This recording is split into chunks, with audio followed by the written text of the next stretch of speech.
Are you serious? Yeah, I'm picking because that was a cool name. So there you go. Lucky Rich. I have a horse. She's 2.5 years old. Great question, Lucky. Unfortunately, that's a statement. If you can rephrase, but congratulations. They might be from a different country, so don't be mean to them. He's being horrible, isn't he? All right, Lucky. What's the question? Drew the bully. Emily. He's already bullying people. See, How rude. When I don't have coffee. I wish you could come to New South Wales. I've got a swayback show jumper. Oh yeah, but swaybacks usually aren't that sore. So contrary to everyone's belief, swaybacks are usually pretty solid, and they got a really good stride because they're tilted like a rocking horse. But I like that. Anyway, shall we? Cool. Shall we start? Are we go? We're going. My name's Christian Langeder and I'm an equine soft tissue therapist. I specialise in treating muscular issues in performance horses. We're going. Great, this is number 23. Congratulations to us, 23. We're almost quarter of a century old. Yep. We're getting there. 23, Blue Diamond Day. So for Drew, who likes to put little captions on things, it's Blue Diamond Day. We'll go through. I like to go through my week. Firstly, my week. Chris Calthorpe. He flies horses all around Australia. He's also a race trainer. He did really well last week. One of my tips. Well, they're not really tips. They're just like horses that I'm treating. It was called Might Just Happen. I think it won and it paid about $54. He did good. He wrapped. I'm so happy for the stable. Michelle Denham. Who else did we look at last week? Gay Waterhouse. Carol Haynes from Future Farms. From Hamilton Dressage. Kayleen Ward. I think we got a video from Kayleen Ward. She's got a little trotter that she bought. It was in shocking condition. She's bought it back. The thing is incredible in comparison to what it was. So I think we got a little video of that. Greg Urell, obviously, every week we go to him. We went to Craig Jameson. There were some trotters at Cranbourne. Brett Scott, the trainer, he's got one running today, I believe. Who else? We've got Jason Warren. We had a look at Jason Warren. This is going to be an interesting one. I'll talk about that in a bit. Wendy Kelly, Alex Ray, Brian McGrath. Brian McGrath's got some great horses. Didn't see him racing anywhere today. Mick Hughlin, he's got a couple today too, which are worth looking at. Then I went to Two Bays Farm, and next week are the yearling sales. Two Bays are in on the Mornington Peninsula. I looked at about 24 of their yearlings. Ran into Robbie Lang, who is my favourite trainer that I don't treat for. I said that last week. He had El Salado last week. It won this week. He's running it again in race 6. I like the horse. I like Robbie. He's a character. He calls me Christian Langruter or cousin Langeder.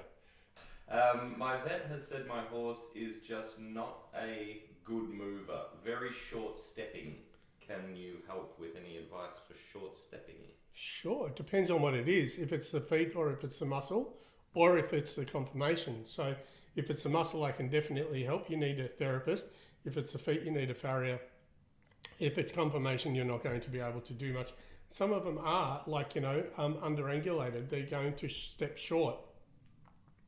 If it's restricted, it could be muscular, as in soreness, or it could be muscular, as in tightness. You could give magnesium for the tightness or get a therapist for the shortness. If it is the feet, well, then you need a farrier. But it depends on what part of short stepping that is. It'd be good if your vet actually told you why that is the case. So I would start at a therapist and have a massage and then see what the therapist says and take it from there. What can I do about her? I think she has problems with her nervous system, so I'm not sure. I would also look at, if we're talking about when you saddle her up, I would also look at the gut. So we talk about ulcers, the second rib space back from the armpit. So you check in the ribs. You can either go to my website and find out how to check for ulcers. It could be the wither. It could be ulcers. Most commonly, it's hindgut or ulcers. If the horse has a problem once someone gets on it. So I'd be looking at gut health, either the hind gut or the actual gut for ulcers. So it could be either one of those. Super. One more, and then there are a bunch more, guys, but we just have to move on briefly, and then. But we love the questions, so keep them coming. Drew looks flustered because he hasn't had a tequila, but outside from that, we're all right. Anne says, "Hi, folks. Do you only work on horses, and do you think the same treatment can be done for cattle?" Yes, absolutely. The same treatment can be done for cattle. Yes, at the moment, I 99.999% always work on horses, 100%. But I also work at Werribee Zoo down here in Melbourne, and I work with rhinos, camels. We're looking at giraffes. I've worked with koalas, kangaroos, swans, chickens, ducks, all sorts of stuff. It works on everything. Dogs was where I started training. It definitely works on people as well. I treat differently on different animals, but the whole basis is absolutely the same. Have worked with cattle. You can absolutely use what I do with cattle. Cool. Super. That's it for the questions for now. I just want to go to the racing. I want to just quickly flush this out. These are these are people that are competing today or have been competing this week, etc., that I treat for.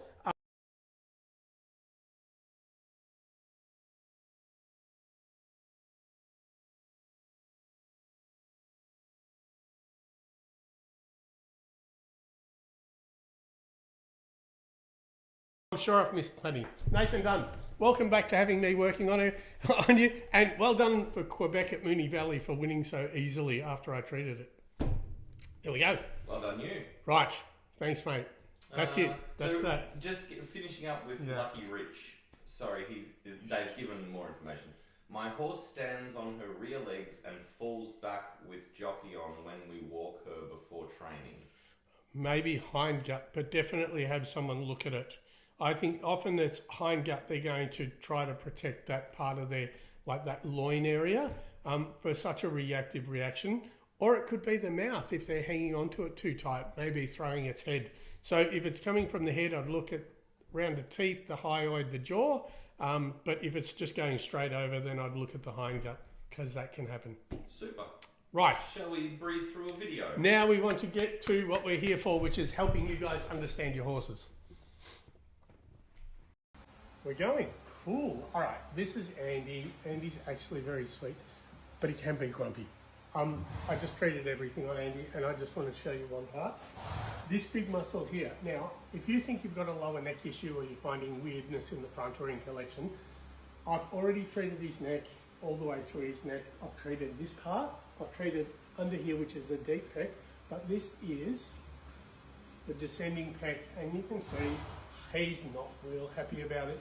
He's kind of half dozy because I've been treating him, and so he's like trying to bite me, but he really is not trying.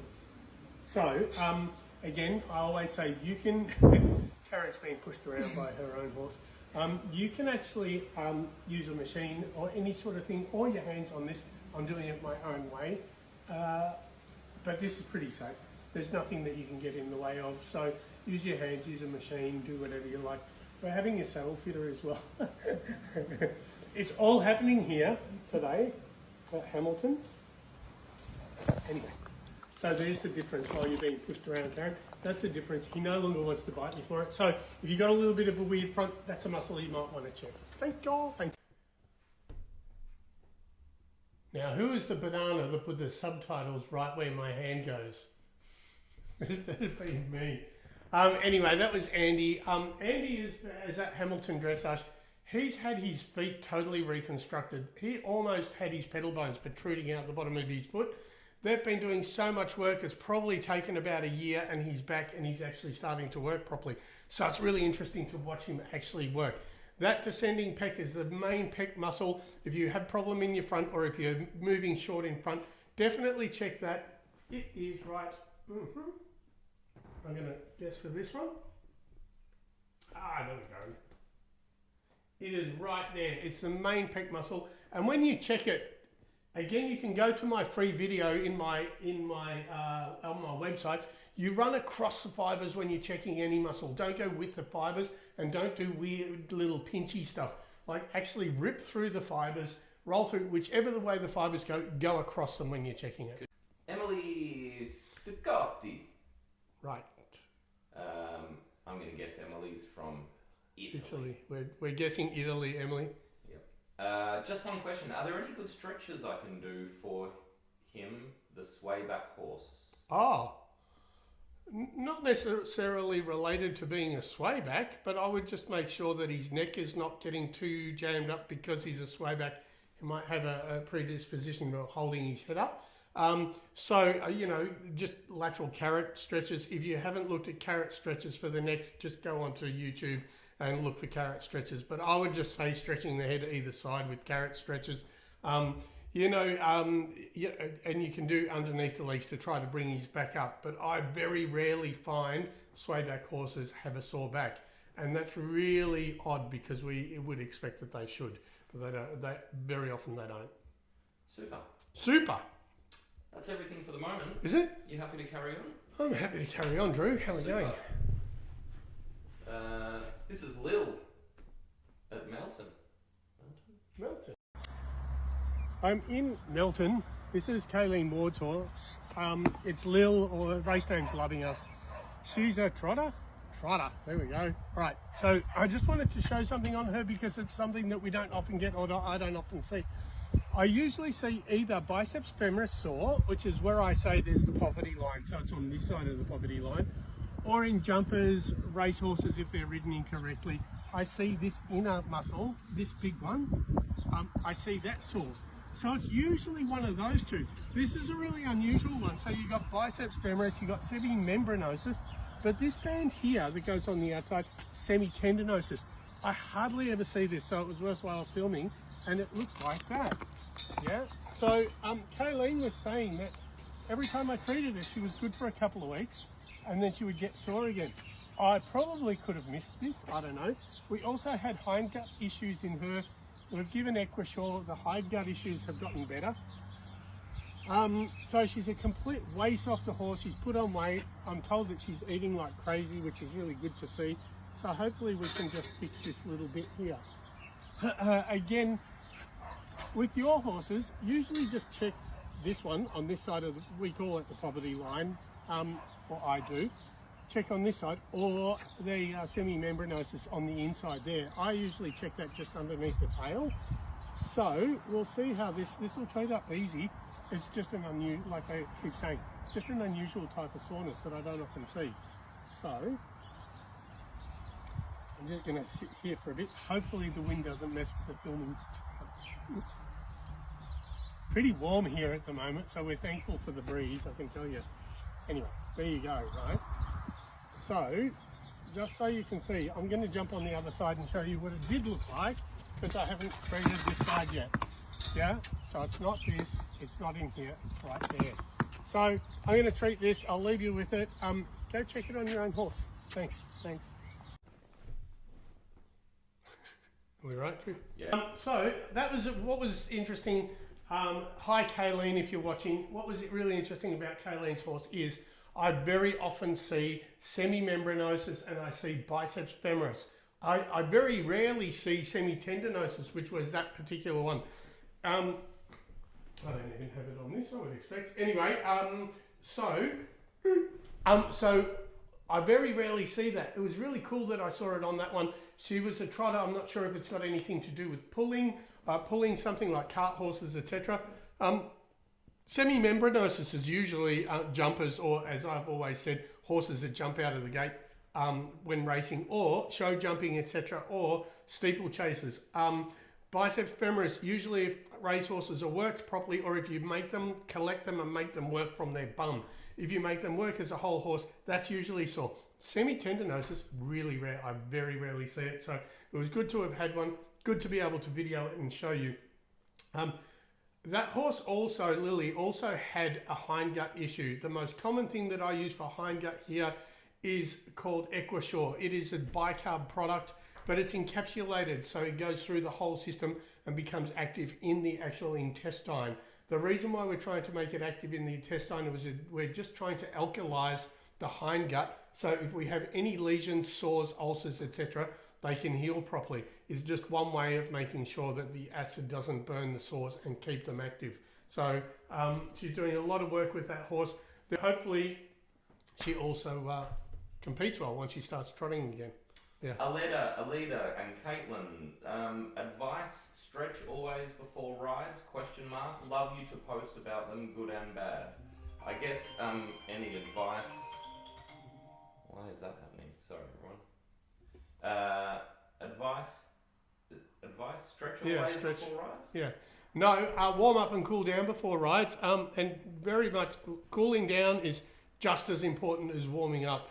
I like to look at cooling down sort of like a backwash. I like to look at cooling down as a backwash. So if we use the horse, the byproduct of using mussels is lactic acid or lactate or and so what happens is if you cool them down, you're flushing all that stuff out of the connective tissue so it doesn't sit there and burn. You see swimmers after they swim in the Olympics, you see them in the cool down pool. I think warming up and cooling down are evenly as important. I'm not so worried about stretching, but definitely about warming up and cooling down. And specifically for me, I like the cool down more than the warm up. Thank you so much for the question. Yep. User 106 etc. says OTTB. Off the track thoroughbred. With one eye in my barn from a racing accident. Yeah. Recommendations? ? I do his TMJ and hyoid. Yeah, absolutely. But the thing is, you'll find it's the same with blind dogs or horses with one eye.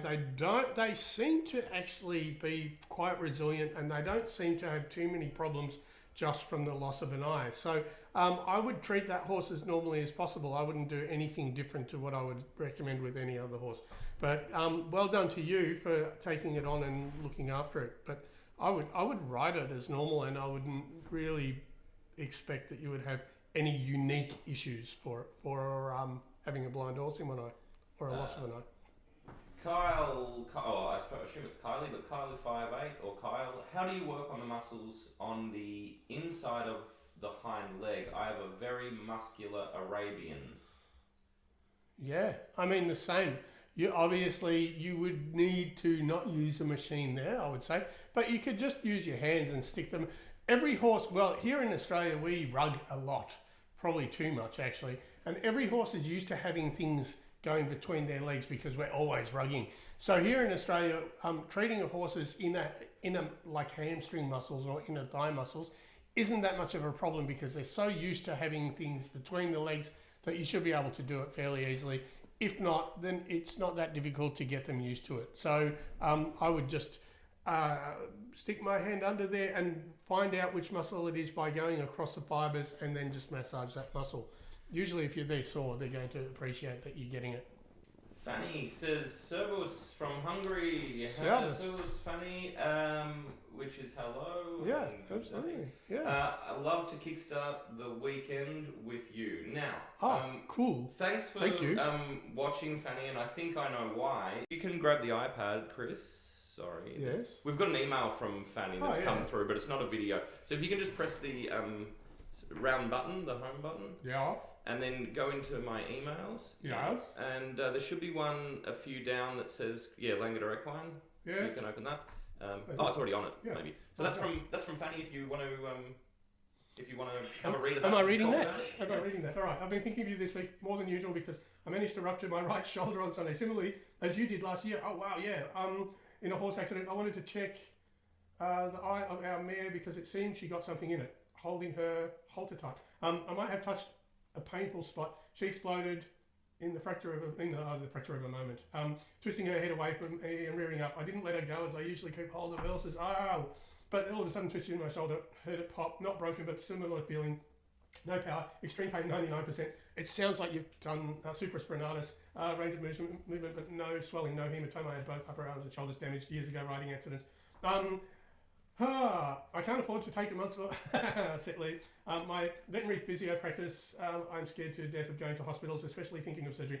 I don't take it as a role model, but I took self-care, meat method, movement, exercise.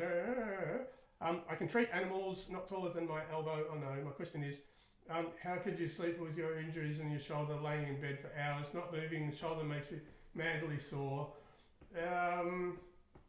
You can answer it in your next podcast. I hate to tell you, you've probably ripped supraspinatus, and it's going to be at least 3 months, or you are going to have surgery.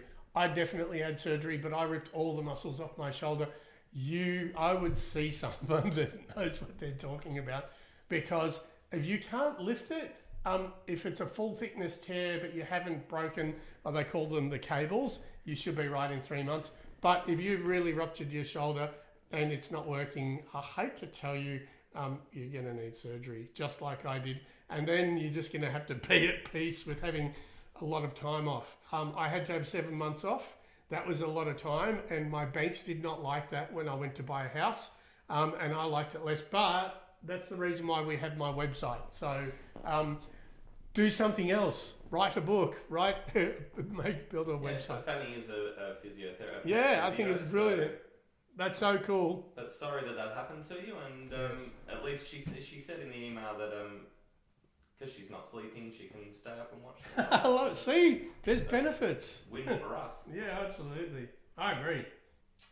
Fanny also says, can you treat muscles beneath the scapula, those that can pinch on nerves? No, they're very difficult. So I try to treat as on the top of the border of the scapula as much as possible. They're very difficult. So I tend to go for things like topical creams there, or like really light movement, but they are so difficult. Yeah, you cannot get under there. I guess you could probably manually grab the leg and move the leg, but again, I find it very difficult to treat. Our mate user 106 etc., who has the one-eyed horse, yes, was asking. He's saying, for his face muscles, is there anything that I can? I would treat TMJ, hyoid, and sort of like C1, C2, but under here, not up here. Drew, I'm going to mess up this. Which one am I needing to press? Just the one that looks like a. Yep. That should bring you back. Yep. So all these greeny blue ones, I would do C2. You could have a look at the pole. Not the pole. TMJ, hyoid. I would do all those important face muscles. So C2, hyoid, TMJ. But again, I don't often find that horses that are blind in one eye or have lost an eye actually have any type of soreness related to being lopsided. HWA Fong says... Hua Fong. Hua Fong. Can we request any of Christian's TikTok videos, I guess specifically, to be on the podcast? Sure you can. If you know any, yeah, absolutely. So during the week, you could probably email Drew on this email address. Where Christian's right where I'm pointing right here. You could email. You could email Drew, and you could absolutely ask for a specific one from either the old TikTok or the new one, and we can definitely have a look at it and have a chat with it. That's a great idea, Hua Fong Daddy. You BMX maniac, you.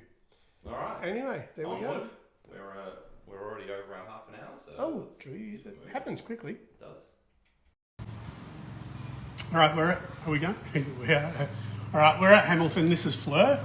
I just wanted to show you, I haven't done a film for a while, and I've got the heaters going because it's freaking cold. Anyway, so this is Fleur. I just want to show you a couple of things that I always finish up on horses. So Fleur's a warm blood. The last two things, after I've treated, and I've just treated her, there wasn't much going on. She's in pretty good shape. But the two last things that I always treat, one is the flexion in the front, and the other one is opening up the shoulder. I usually do the 10K too, but I just want to show you these two things. Now, I'm just going to pick up her leg.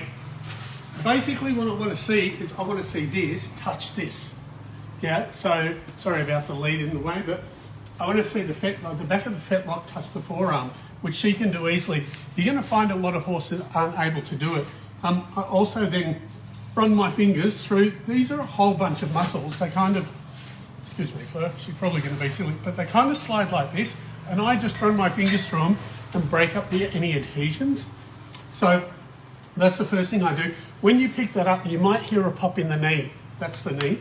You might hear a pop, and all that is just gas in the knee. It just means that the joint's slightly unstable. And so what happens is the fluid in the joint just creates a bit of gas just to support the knee.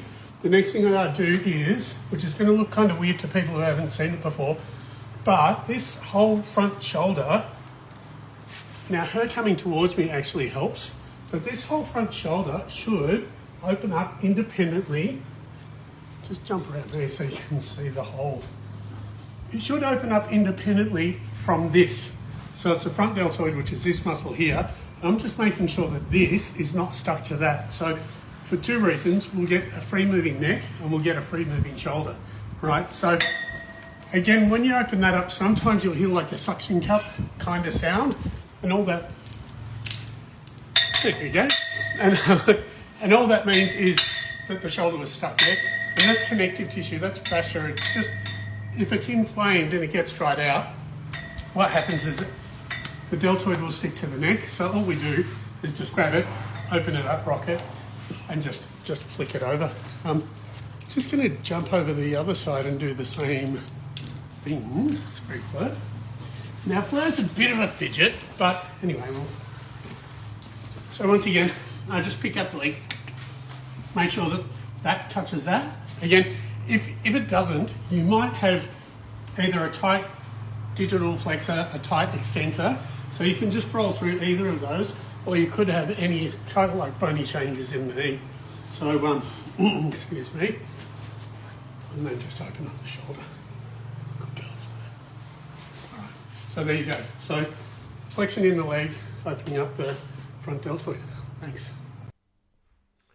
How shiny is she? Anyway, couple of things. If you pick up your horse's leg, we call it the knee. I don't know, in America, I think you might call it the wrist. We call it the knee. So if you pick it up and the fetlock does not touch the forearm or what the flexor, you could have bony changes, which means anything from little fibers. You could have chips, you could have arthritis, or you could just have inflammation. So it just means that there's something wrong with the knee. You probably want to speak to your vet about that.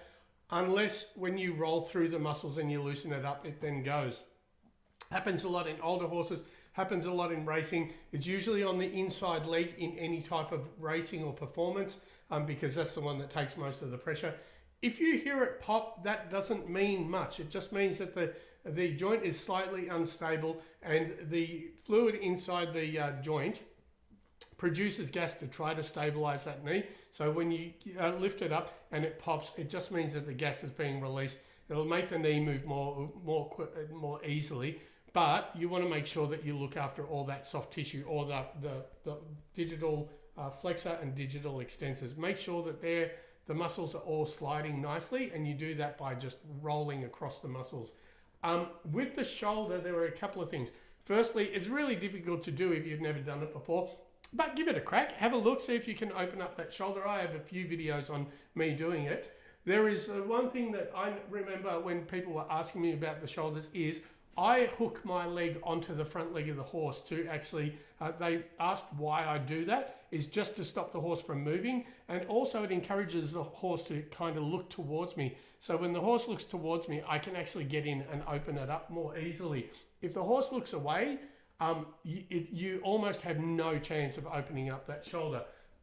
We've spoken plenty of times about if the shoulder is stuck to the neck and you have a restricted neck movement, it means that your breathing is restricted. So the more free moving you can get the neck, the better the breathing is going to be, especially in racing.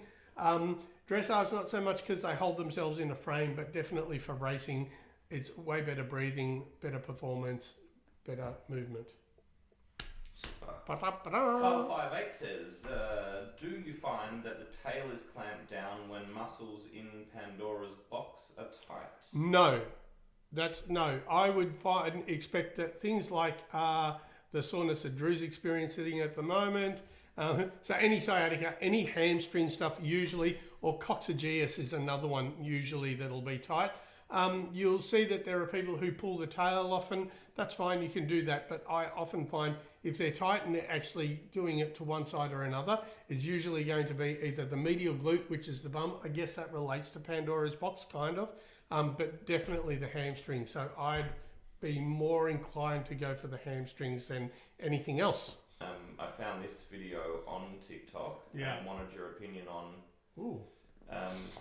It's a very specific breed of horse, and I just wondered what you... He's already laughing. What you thought about treating. Oh, really? Thanks, Drew. Weird but fun hobby horse competition. This may look like the craziest sport ever, but it's real. It happens in Finland, and in 2023, over 1,800 people joined from all over. It's called the Hobby Horse Championship. Riders even do jumps on their pretend horses. A jury vote is on the best. I know it looks silly, but it's cool to see people having so much fun. They treat it like a real equestrian event. What do you think? Would you want to participate? Yeah, so what do you make of that?